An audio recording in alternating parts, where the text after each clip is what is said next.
Welcome to the Closer Experience, our midweek experience at the Leadership Church. Closer is a place where believers can grow closer to God. At TLC, we believe that making a spiritual development enhances our relationship with God, and that is more than a Sunday experience. And our Closer community provides just that. And now, the Closer Experience. Mental health problems are common and affect almost every family.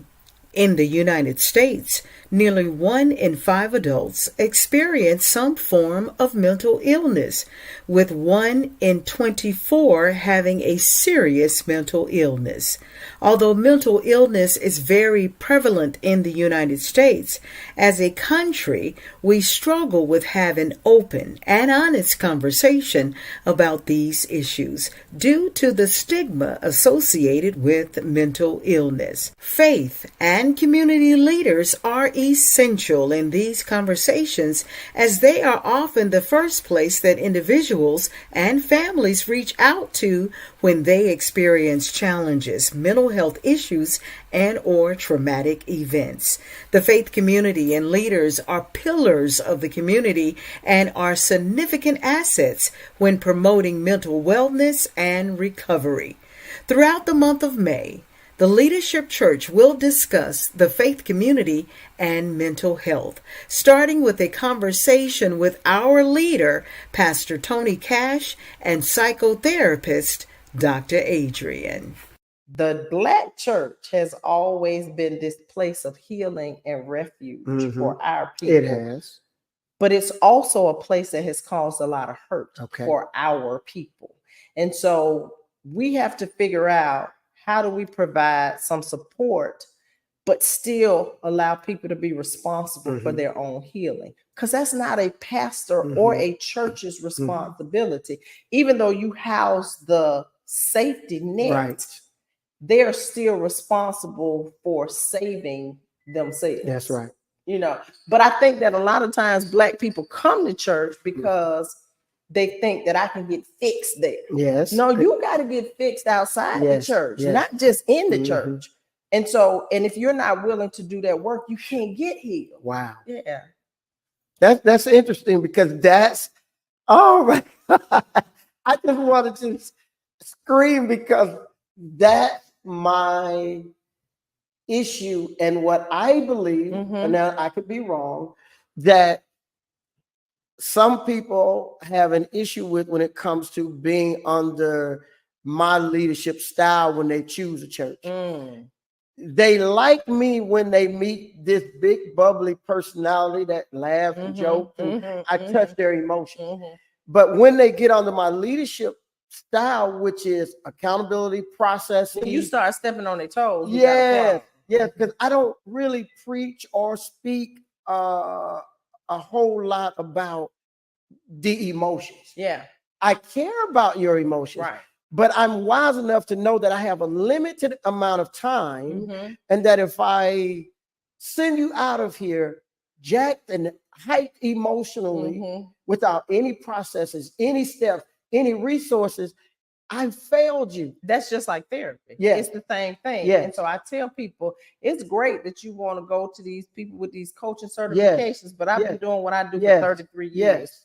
And so there is a process to what it is that I do once we open up Pandora's box, because I know I got 50 minutes with you a week. Yes. And so if I open up that box and it's not opened up in the correct stages, then guess what? You gonna go out of here, and now you got to deal with all this hurt that I've just allowed you to flood your mind with, and you don't know what to do with it. So I've got to give you some exercise, so that you can heal you, not me. I don't have a magic wand. It's not my responsibility to take, because people say all the time, how do you do what you do? I don't understand how you do. And I say, because God didn't call everybody that he did not. This is what he called me to do. And so, and literally he called me. I did not plan out my journey. This was his plan for my life. And so because of that, the power doesn't lie in me. But I tell people, I said, now the sexiest threesome you gonna ever be in is gonna be with your therapist, you and God. Wow. That's the sexiest threesome you gonna have. But understand, when I'm done with you, Yes. I'm done with Yes. you until I see you the next Right, time. And they're right. like, but can I text you? No, Absolutely no, not. no. You can't. And I would imagine that even as a pastor, there have to be There are boundaries boundaries. to what you do. But sometimes I think Black people don't understand Yeah. that, because they think, oh, that's my pastor 24/7. Yeah, no. Well, but pastor got to set some boundaries. Absolutely. Because pastor got a life Absolutely. and his own stuff Yes. that he has to deal with and figure out about his life. And so, I think that Black people in particular, we got to do a better job of what we see the church being in our lives. That's good. I've experienced this thing we're talking about, church hurt, because the person didn't think I was available enough. And I'm like, well, I kid you not, Dr. Adrienne. My wife allowed me to travel to their house. My wife allowed me to talk to them almost every day but it wasn't enough. It wasn't enough. And so for them, when they called me 1 or 2 times and I said, hey, I'm not available, blah, that was just like, well, how dare you have a life and a family? Right. So this whole thing we're talking about, mental health, the church hurt, you just open up for me that sometimes some people just got to be hurt. They're going to have to be okay with that. Listen, I'm okay with you're not okay. Yeah. I'm okay with you're not okay. Y'all, she said that to me earlier before we started recording, and that blessed me. Pastor Tony, you're going to have to be okay. Oh, I love that. I'm okay with you're not okay. Because my father used to say to me that no matter how good you are, no matter how much you've done, somebody somewhere going to say you could have done more. Wow. And so you have to start to assess for yourself. Wow. Am I pleased with me? Was I my best self today? I grew up Catholic in Tuskegee, Alabama. And so there are people who, when I went to college, they would say, I didn't know Black people were Catholic.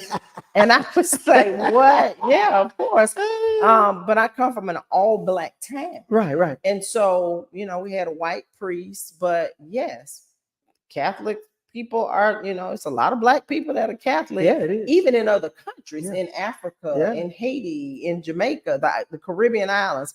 But a lot of my thinking about Catholicism has caused a lot of hurt and pain, because I've said it was like a cult.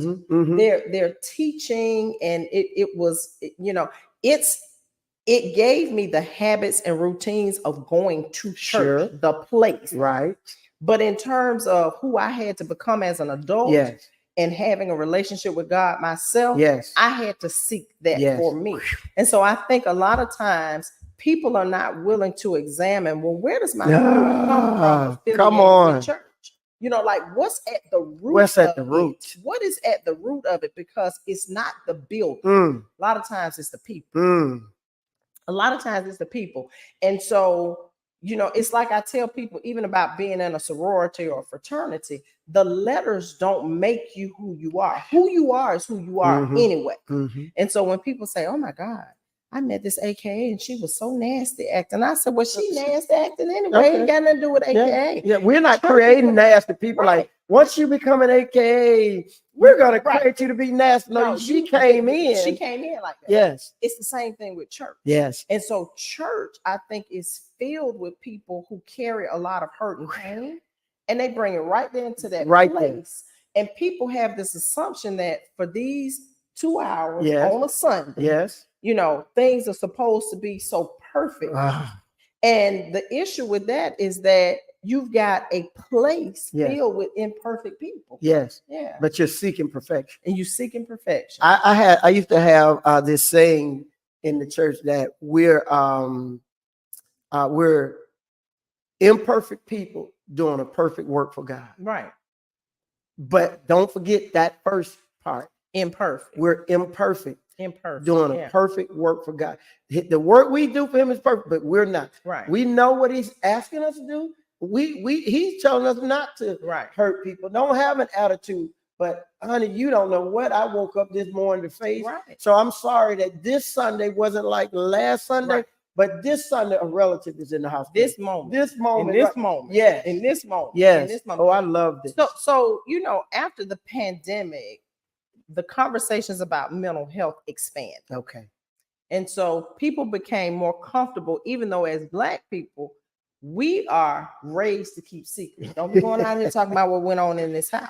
Oh, yeah. And so the concept of going and having a conversation with a therapist is unheard. Yes, it is. It's just not what we, and so we are starting to normalize it now. And I think that because of the pandemic, going to therapy became even more normal. Yes. But the reality is the Black church has always been like this refuge for Black people. So how do you feel like the Black church and mental health need to converge and work together, so that when you have mental health professionals that can help and support the church, that you bring them in to do that work? Yeah, excellent question. Number one, I'd like to see more church leaders, pastors as myself,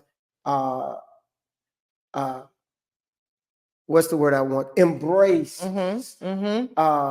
mental health and mental wellness in a way that says, look, I'll go see someone. Right.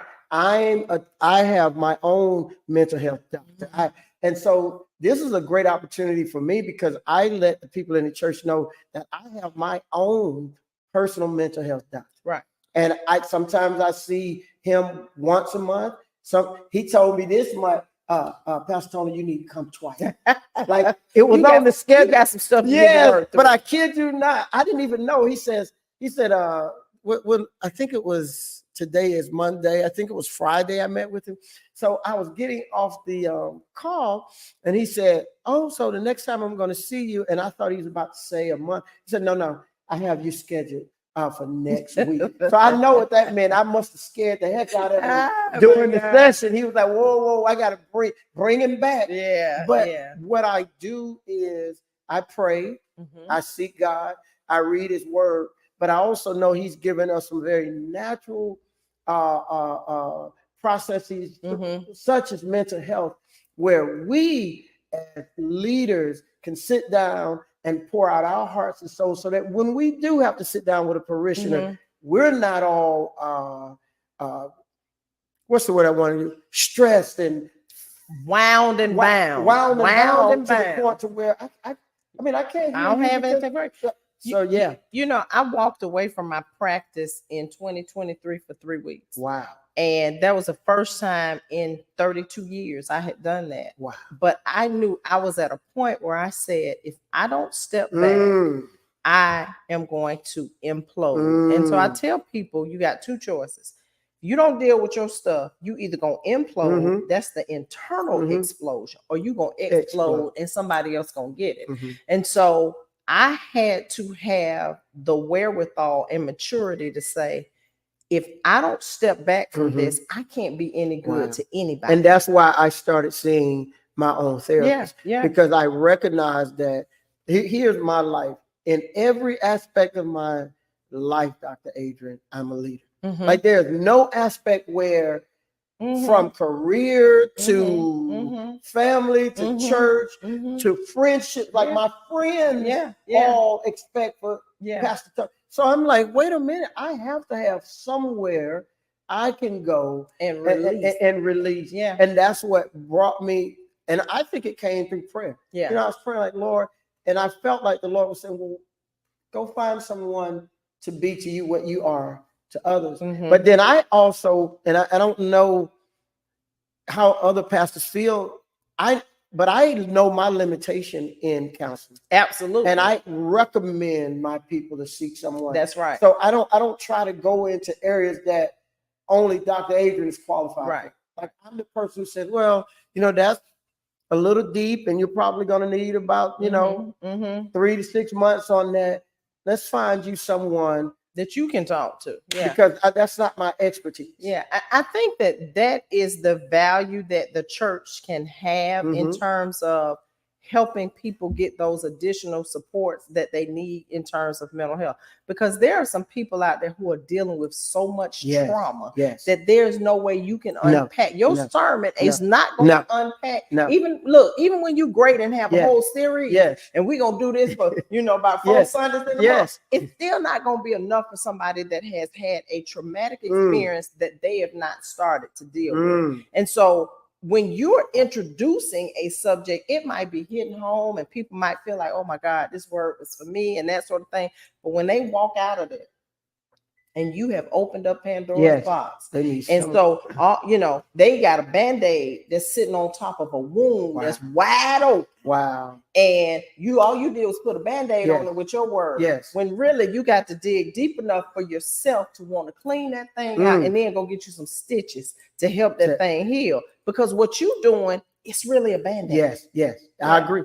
Sunday, so in January, February, in April, I did a series on God's plan with your money, for your money.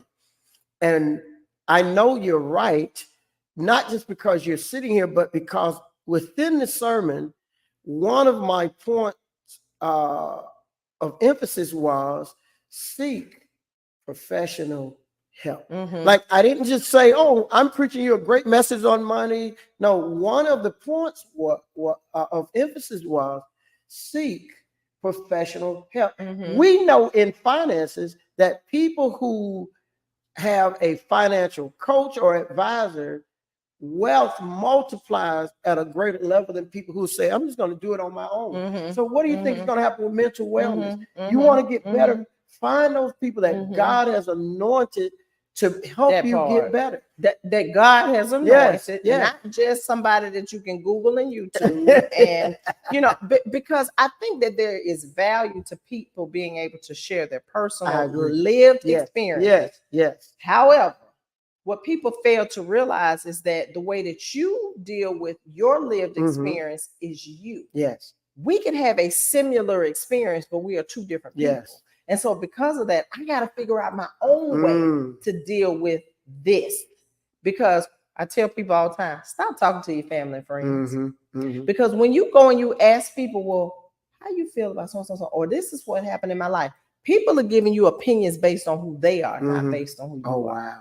And so you have to get with a professional that is trained to guide you as you seek your own solutions. Because I tell people, real therapists don't fix folk lives. That happens on TV. Oh, that's good. That's on TV, somebody who is acting in a role that she is not qualified for, because she's not a therapist. That's good. She's a trained lawyer. And so, which brings a whole nother set of issues into. So sometimes when people watch her and she looks like she's interrogating people, it's because that's her background. She is not a therapist. And so what she does is she has a platform because of the Oprah impact. And so people have to be careful where they go and seek out their support, because everybody is not qualified and equipped to help you do your stuff. You're talking the good talk. You're talking because and that's like that's when you talk about church hurt. One of the greatest causes of church hurt is truth.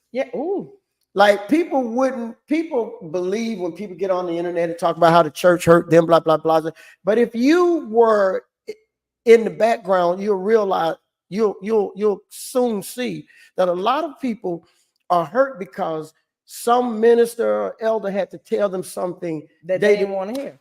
And so that's what you just did. As in, no, we don't need you to be over this committee, even though you've been over it for the last 10 years. We're going to go in a different direction. And so now your feelings hurt because you don't feel like you're being validated. Like, it's all this stuff. And so that's the stuff that a lot of times is at the root of what's unresolved in people, for people, that they don't even recognize is happening. I had a recent conversation with the love of my life.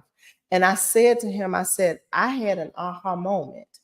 My father, nothing was ever good enough. And so no matter how hard I worked, it was always going to be, well, why you didn't do this and why you didn't do that.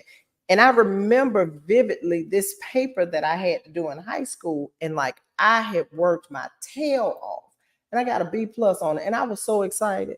And when I took it to him, and he was like, why you didn't get an A? That was the first thing he said to me. Wow. And I was like, that has always stuck with me.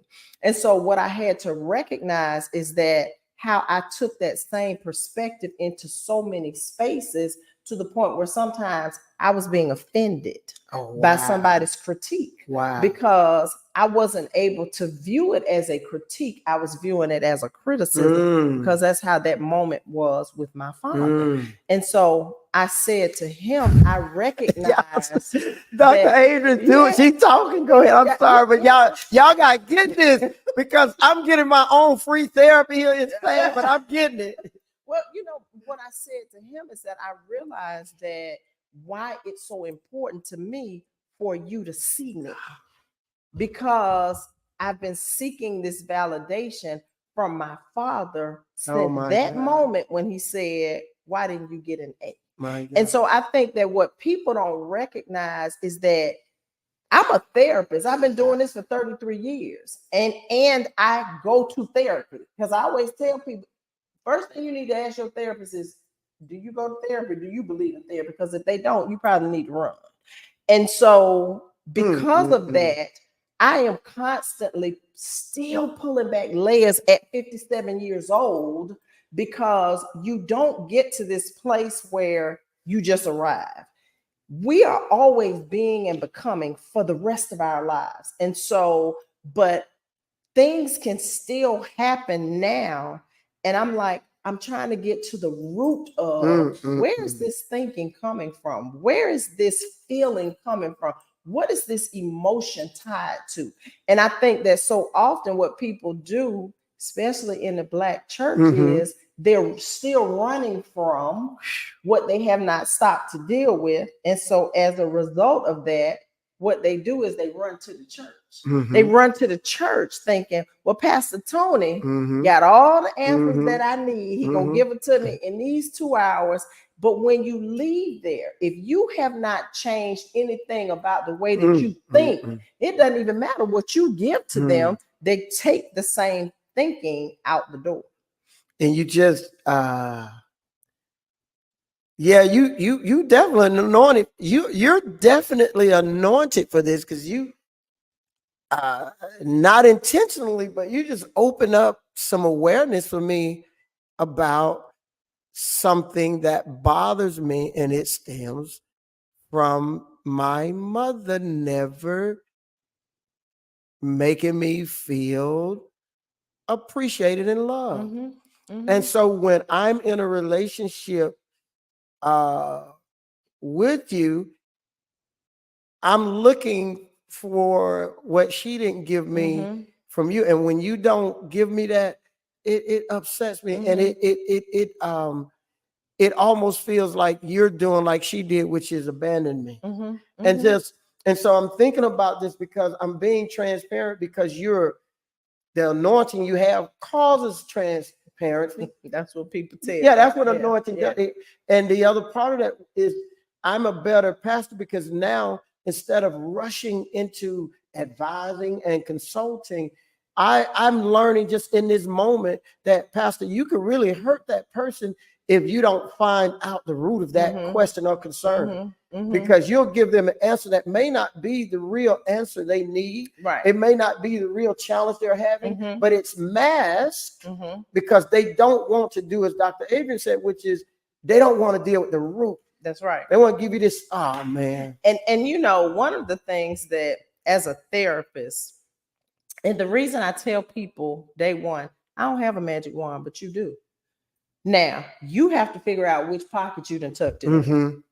Because if you've grown up with people swooping in to save you from things, then you may not have developed the skills that you need to have in place in order for you to empower yourself to know you can make every decision that you need to make for your life. Now, I'm not somebody that's going to use the word mistake. Yes. Because a mistake is something that can be proven scientifically or mathematically for Dr. Adrienne. That's the way I see a mistake. Okay. So I see life as a series of choices. Sometimes we make choices that result in things that don't feel good or favor us in our lives. Okay. But the great thing about it is you can always make another choice. Okay. As long as you living and breathing, you can make another choice. Right. You don't have to sit with the choice that you've already made. And so as a result of that, when people come to therapy with me, what I'm saying to them is that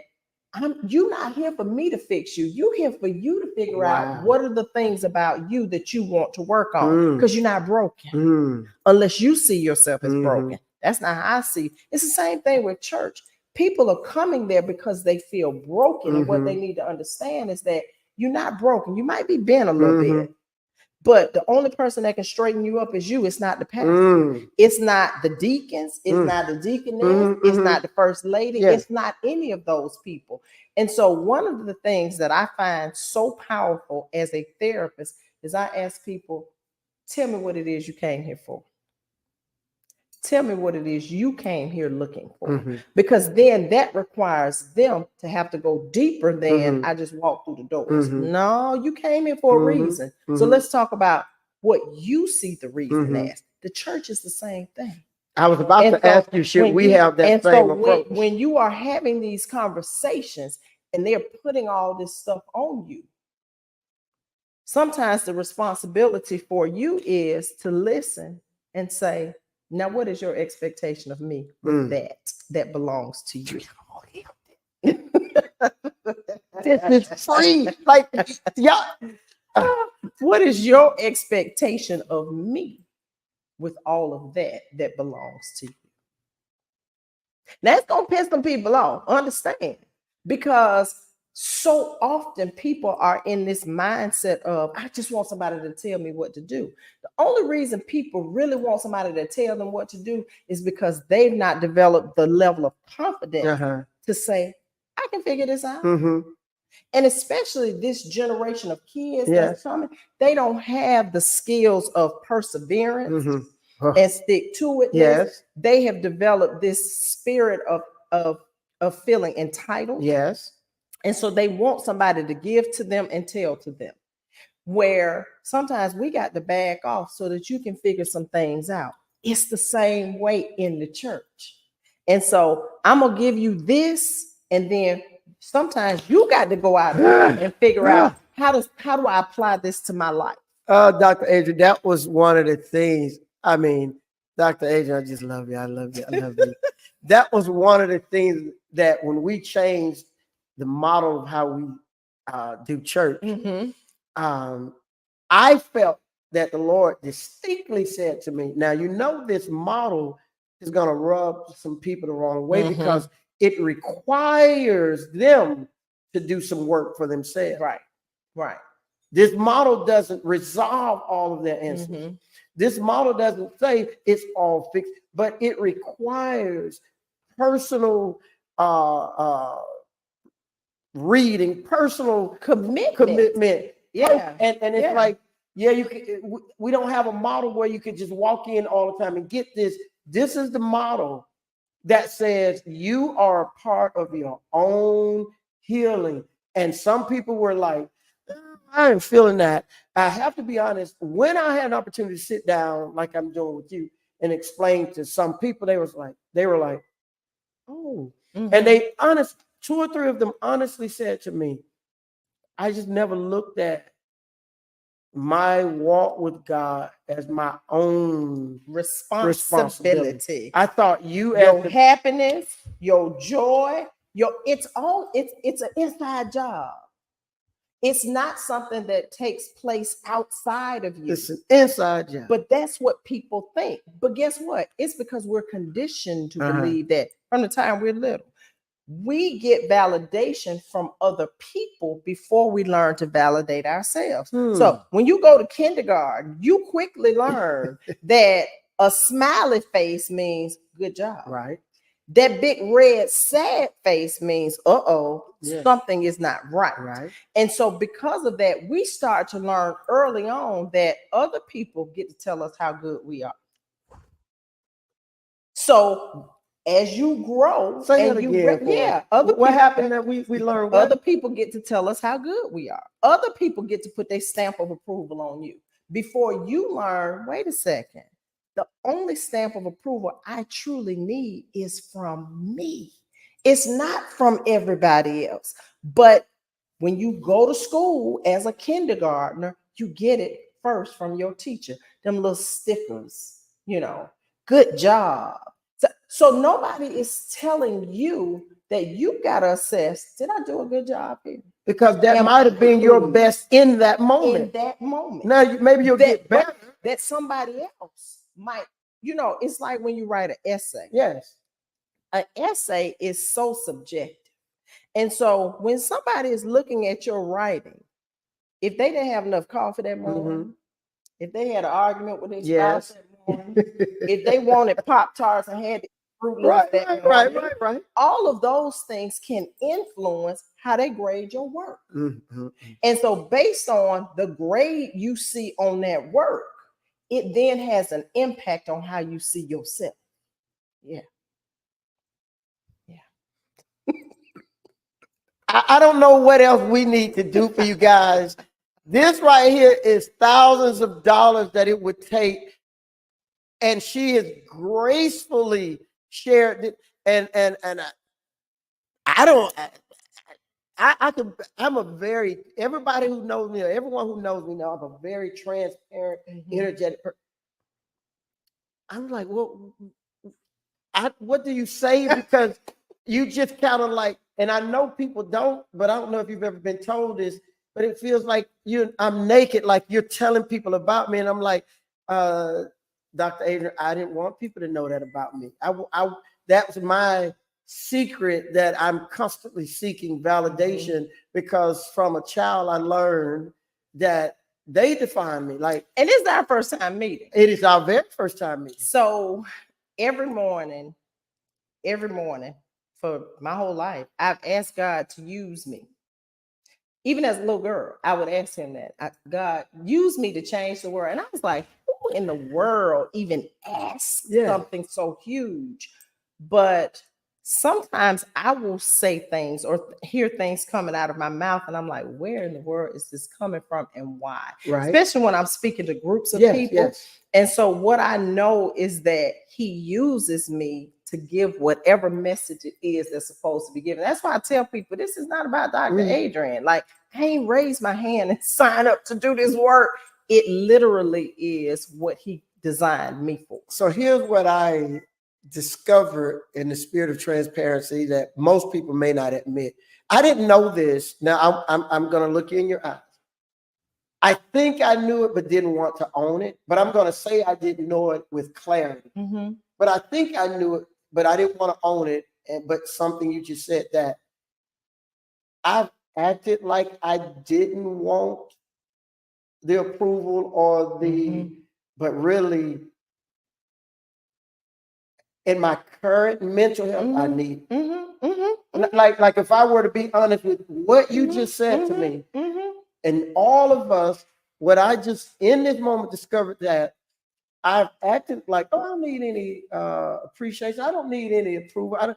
But in reality, it was almost like I hid that to not be hurt if I don't get it. And that is the piece where it's the understanding where it comes from. She is like a second mother to me. So when I worked in the school system for 27 years, in addition to being a therapist, I was a therapist inside the school system before mental health was being introduced into the schools. But so she was my principal for 9 years. And one of the things that she said to me was, you don't take compliments well. Because somebody could say something to me and I would change the subject. And I would keep going, or I would switch it up. And so I said to her, I said, I'm just very humble. And she said, you can be humble and still have a spirit of gratitude. Wow. And that thing resonated with me. Wow. I was like, I didn't realize that by not acknowledging what somebody was gifting to me, that I was not having a spirit of gratitude.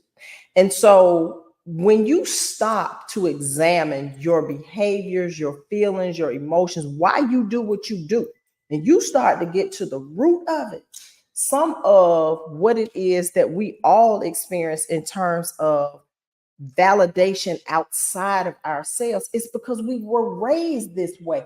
We were conditioned this way. That's why I give the simplest definition about pre-K and kindergarten, and how careful we have to be, with our reward system, because we seek validation outside of ourselves, because it's how we've all been conditioned. Every last one of us. If you have been in a formalized school outside of your parents' home, or you participate in summer camps, or anything outside of the bubble of family. But look, we even do it inside of our homes. We reward.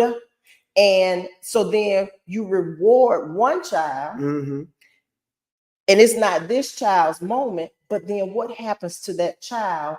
Because we're not expanding the conversation to say, now listen, this is little Johnny's moment. So this celebration is about him, but it doesn't take away from you.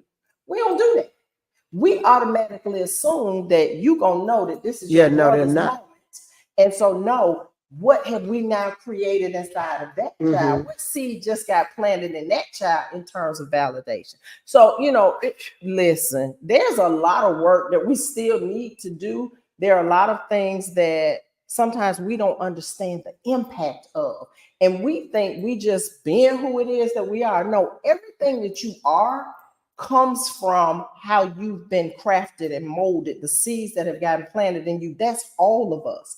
And so you have to be very self-aware and reflective on a daily and regular basis to be on this journey to becoming your best self. I mean, I know one thing, Dr. Adrienne, there's someone out there who has heard what you said tonight, and they're getting ready to start this journey to healing, because I even feel like now I know how to go back to my own therapist and share some things that he was reaching for, but I didn't quite understand what he was trying to get out of me. Oh, I get it just by sitting here with you. And then I understand how important the church is to be a bridge to anointed people like you. It's not that we don't get involved in the process. We just recognize that we're not the end of the process. Like, yeah, that's but a part of we're a part of the process. Yeah. And I just thank you for just, your knowledge, your anointing. You are healing. Like, you yourself, you are healing. Like, being around you is healing. Listening to you is healing. Your spirit is healing. Like, God created you to be healing. And I want to tell you that because I'm experiencing that in this moment. That is a powerful anointing for God to create a human being to be healing. Somebody can say, well, your words are healing. Yeah. But no, you, Dr. Adrienne, are healing. And we just thank you for this moment with you. I thank you for this moment, the church, and we will have you back. And absolutely, she's got a lot she's going to share with us. She's already recommended a book for pastor and the leaders of the ministry.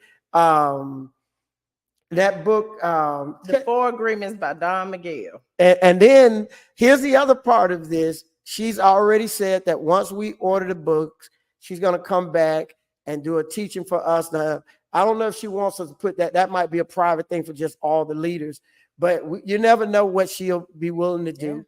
But can you kind of let us know, just close us out with whatever's on your heart. And then how can we find you and reach out to you and bug you to help us? Well, so every Tuesday and Wednesday, I host a nationally syndicated radio show. So Tuesday nights, it's Relationship Talk with Dr. Adrienne. Wednesday nights, it's The Mental Space with Dr. Adrienne on WAOK, 7 to 9 p.m. So you can download the Odyssey app and listen in on all your devices or turn it on in your radio. in your car. And so that piece is something that I am very excited and proud to continue to do for WAOK, and don't know where God is taking me with that. I also have a Facebook group, Couch Conversations with Dr. Adrienne, and I am just allowing him to use me to heal. Use me to heal. And so I do still have my private practice. I don't see as many clients as I once did, because I also respond to critical incidents all across everywhere. So active shooters, bank robbers, murders, suicides, homicides, all sorts of things. So I get those calls too. But people can always find me on radio, or they can reach out to me on Facebook, Couch Conversations with Dr. Adrienne. On Instagram, I am at Dr. Adrienne, and doctor is spelled out. They can reach me there. Wow. I don't know if I'm going to say this. If you weren't blessed, if you didn't start the healing process, Dr. Adrienne has taught me that's not my job to do for you.